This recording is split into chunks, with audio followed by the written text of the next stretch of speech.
नमस्कार बच्चों। हम सेकंड पेपर में हजारी प्रसाद द्विवेदी जी का वैचारिक निबंध भारतीय साहित्य की प्राण शक्ति पढ़ रहे हैं। और इससे पहले वाले वीडियो में हमने इस निबंध के पहले हिस्से को पढ़ा था और उसमें हम ये जान पाए कि भारतीय साहित्य को प्रभावित करने वाले कुछ मौलिक तत्व हैं जो भारत के दर्शन में निहित हैं, और उन दर्शनों के कारण ही भारत के साहित्य के विषय में भी यह धारणा बनी हुई है कि भारत के साहित्य के लिए यह धारणा बनी है कि साहित्य का उद्देश्य क्या है और साहित्य का अंतिम लक्ष्य क्या है। इन लक्ष्यों की बात करते हुए द्विवेदी जी ने कहा था कि कुछ सिद्धांत ऐसे हैं जिन्होंने भारत के साहित्य को एक सुखांतक रूप प्रदान किया है, जिसमें उन्होंने सबसे पहले सिद्धांत की चर्चा की थी, कर्म फल का सिद्धांत। अर्थात व्यक्ति जैसा कर्म करता है उसे वैसा ही परिणाम भोगना पड़ता है और इस जन्म में ही नहीं, उसका परिणाम उसे आगे कई जन्मों तक भोगना पड़ता है। इसीलिए हमारे यहाँ कर्म को बहुत महत्व दिया गया है और कर्म के विषय में कहा गया है कि कर्म जो है वे 3 प्रकार के हैं: संचित, प्रारब्ध और क्रियमाण। क्रियमाण जिन्हें हम अभी कर रहे हैं, संचित जो हमने इस जन्म में संचित कर लिए हैं, और प्रारब्ध जो पूर्व जन्मों से हमारे साथ चले आ रहे हैं। और कर्म की यह जो धारणा है कि जन्म जन्मांतर तक अच्छे या बुरे कर्मों का परिणाम भोगना पड़ता है, उसने भारतीय दर्शन में यह भावना पैदा की है कि कर्म सदैव अच्छे ही होने चाहिए। इसीलिए भारतीय साहित्य का नायक सदैव अच्छे कर्म को करने वाला पुण्यात्मा, धर्मात्मा, वीर और ऐतिहासिक पुरुष रहा है। इन सब के पीछे इस नायक या नायिका की ये जो कल्पना है, उन सब के पीछे धारणा यह है कि जो भी उच्च क्रोधभूत है, जो श्रेष्ठ नायक है, उसके कर्म के अनुसार उसको यह परिणाम प्राप्त हुआ है। उसने अच्छे कर्म पहले भी किए हैं और अच्छे कर्म वह आगे भी करेगा।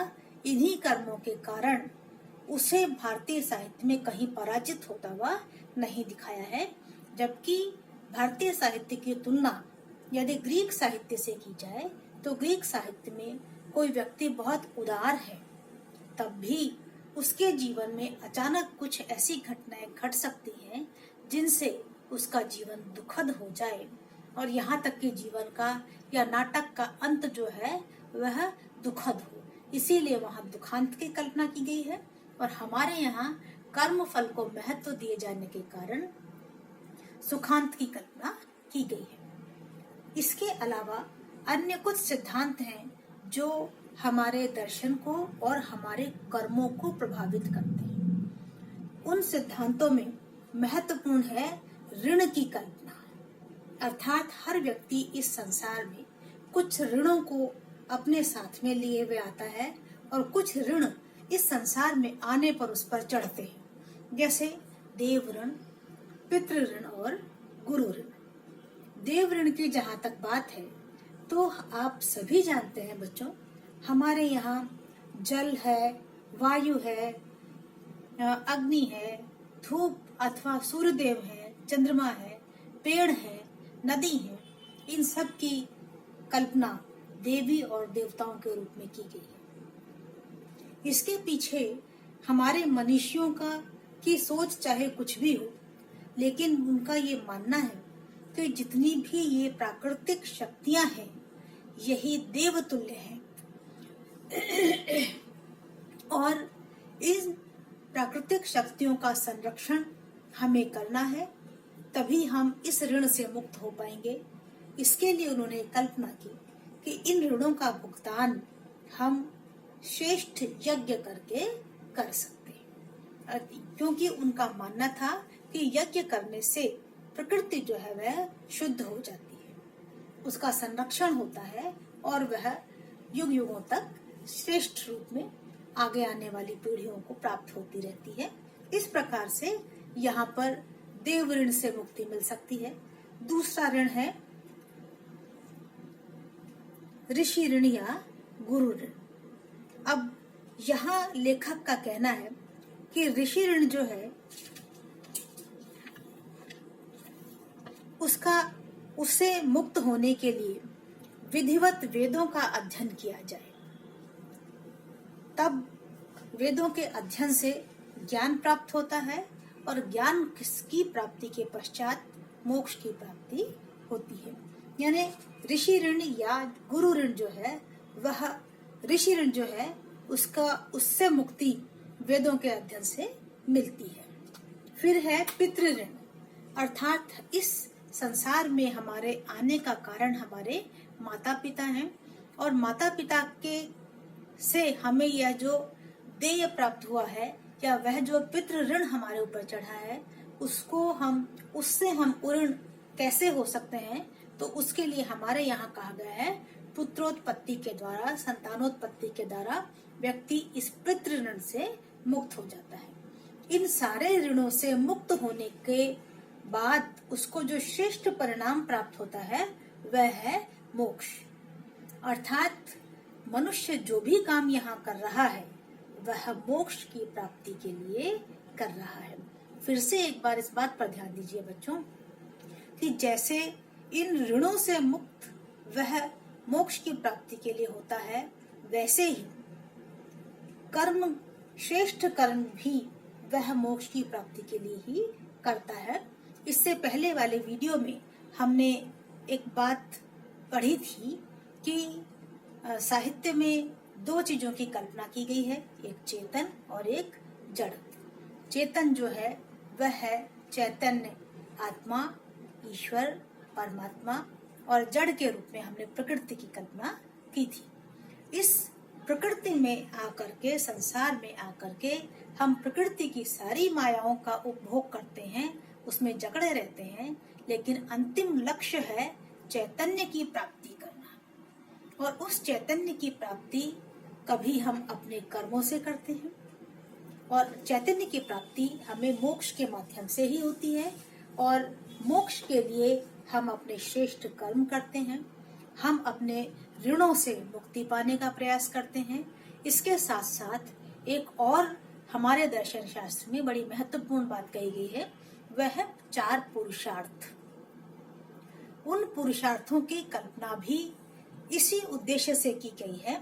ये पुरुषार्थ हैं धर्म, अर्थ, काम और मोक्ष।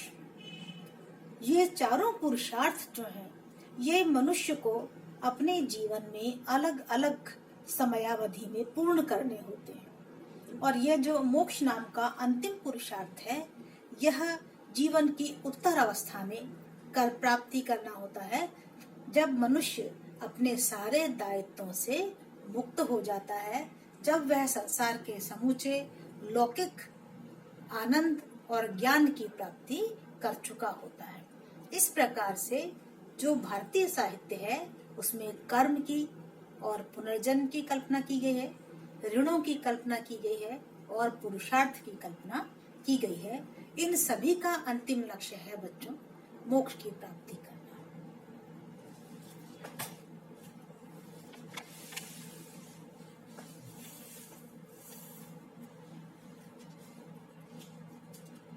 द्विवेदी जी कहते हैं कि चूंकि ये जो विचार हैं ये केवल भारतीय साहित्य में ही मिलते हैं, 4 पुरुषार्थों के बाद मध्य युग में, या उससे मध्य युग में नहीं बच्चों, बल्कि वेद, उपनिषद, आरण्यक, दर्शन शास्त्र आदि विषय केवल भारतीय साहित्य की ही नहीं, संसार के साहित्य के गर्व और गौरव की वस्तु हैं।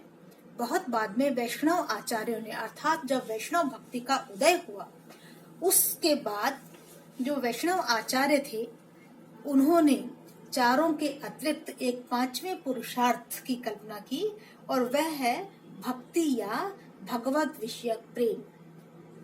प्रेमः पुमर्थो महान। और निसंदेह इस पुरुषार्थ की प्राप्ति के लिए भी बहुत उत्तम कोटि का साहित्य हिंदी में लिखा गया, अन्य भाषाओं में भी लिखा गया, और हिंदी का जो भक्तिकालीन साहित्य है वह इस बात का साक्षी है। उस सारे साहित्य का उद्देश्य भी मोक्ष की प्राप्ति है, ये आप बहुत अच्छी तरह से जानते हैं। कबीर आदि संत इसे ज्ञान के माध्यम से प्राप्त करना चाहते हैं, और सूर तुलसी आदि भक्त इसे भक्ति के माध्यम से प्राप्त करना चाहते हैं। अब इतना बताने के बाद द्विवेदी जी एक सवाल पूछते हैं इस निबंध में, और वे कहते हैं कि काव्य का लक्ष्य क्या है, या काव्य वास्तव में क्या है। और इस संबंध में वे क्या पूछते हैं कि क्या वह कर्म फल का निर्देशक है, या ऋण चुकाने का व्यवस्थापक है, या पुरुषार्थ का निर्देशक है। संस्कृत के आचार्य मम्मट कहते हैं कि काव्य यश प्राप्ति के लिए लिखा जाता है, व्यवहारिक ज्ञान के लिए लिखा जाता है, अशुभ फलों से मुक्ति पाने के लिए लिखा जाता है, कांता सम्मत उपदेश देने के लिए लिखा जाता है, और आसानी से मोक्ष प्राप्त करने के लिए लिखा जाता है। इस प्रकार मम्मट आदि भी अंत में मोक्ष को ही काव्य का अंतिम लक्ष्य ठहराते हैं। और द्विवेदी जी अंत में आकर के इन सारी बातों के बाद ये कहते हैं कि मैं द्विवेदी जी के ही शब्दों को आपको सुना रही हूँ बच्चों। ऊपर की विवेचना से हम भारतीय साहित्य को अच्छी तरह समझ सकते हैं। भारतीय नाटकों में जो कहीं भी धर्मात्मा व्यक्ति पराजित नहीं होता, सद्विचार से अनुप्राणित होकर कठिनाइयों से जूझता हुआ हार नहीं जाता, वह इसी कर्म फल की व्यवस्था को मानने के कारण, अर्थात कर्म फल हमारे यहाँ यदि अच्छे हैं तो उनका परिणाम भी अच्छा होगा, ये बताने के लिए ही धर्मात्मा व्यक्ति को कभी भी पराजित होता हुआ नहीं दिखाया है।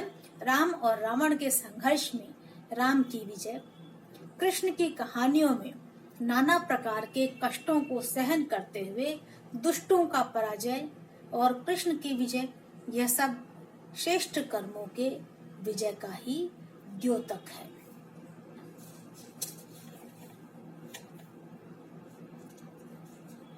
इन सारी बातों के आधार पर द्विवेदी जी ये कहना चाहते हैं कि बहुत से विदेशी दार्शनिकों ने और साहित्यकारों ने भारतीय साहित्य पर यह आक्षेप लगाया कि वह जीवन से जुड़ा हुआ साहित्य नहीं है, बल्कि उसमें पलायन की बात की गई है, मोक्ष की बात की गई है, अर्थात उसमें उन चीजों की कल्पना की गई है जो संसार में नहीं है। इसके उत्तर में द्विवेदी जी ये कहते हैं कि चूंकि भारतीय दर्शन में जीवन को क्षणभंगुर माना है, लौकिक माना है, और ईश्वर की प्राप्ति, जन्म जन्मांतर के बंधन से मुक्ति, कर्म के बंधन से मुक्ति, मोक्ष की प्राप्ति, इसे जीवन का अंतिम लक्ष्य माना है।